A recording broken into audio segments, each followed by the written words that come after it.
Two. Welcome back to June Homeownership Month. I am Ashley Fenton. And I'm still Karl Crawford.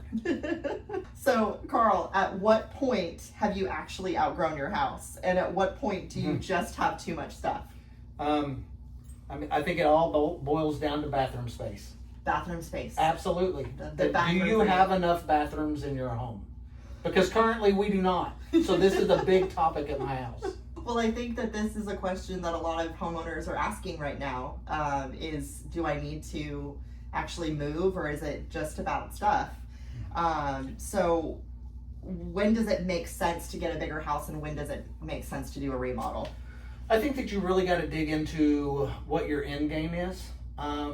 If you are needing something that's just slightly larger for one extra bathroom, or if you're needing to make bigger plans, if you're wanting to put an in-law suite in, it really needs to be case by case basis.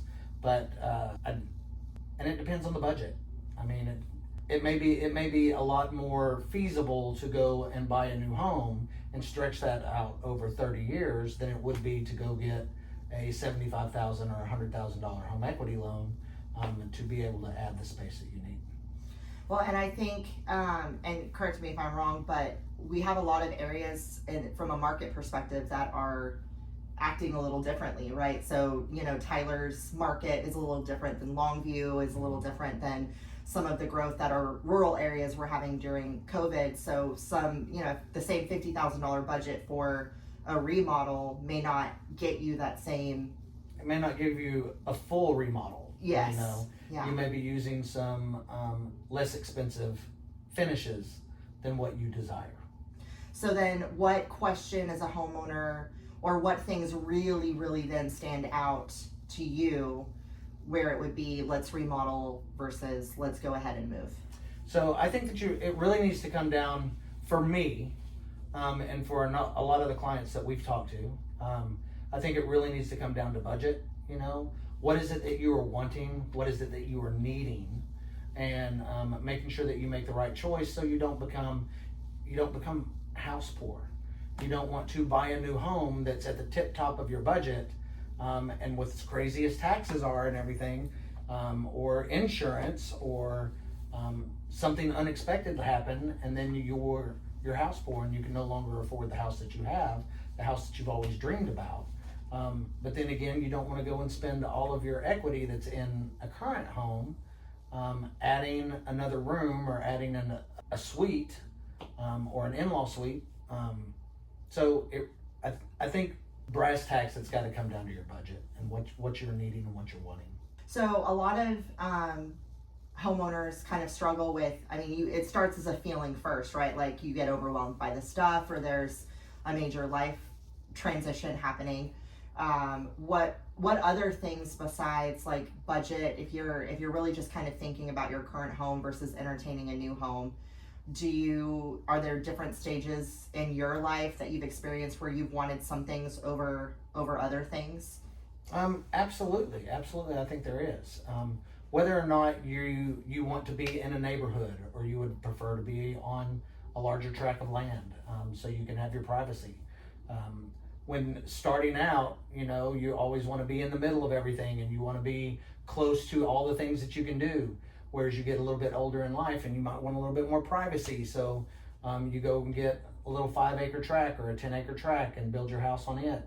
And getting older, it depends on what you do, and what you want to do. But absolutely, I think everybody's wants, needs, and desires is going to change throughout their lifetime, just depending on where they are at that time.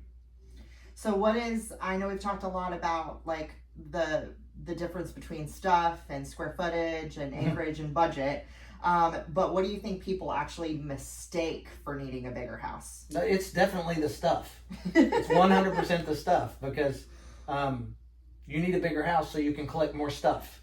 So you might just need a long weekend. You might need a long weekend to pare down some of that stuff. So when you pull up to your garage and the door opens and you can't park your car in there anymore, it may be time for that weekend.